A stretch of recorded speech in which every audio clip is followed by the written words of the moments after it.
Hi there! In this video, I'll give you a quick guide on how you can use margin in Webull safely and effectively.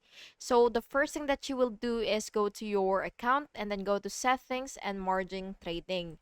And by the way, margin accounts with margin equity of $2,000 or more can trade on margin and short sell with up to 4 times day trade buying power and 2 times overnight buying power.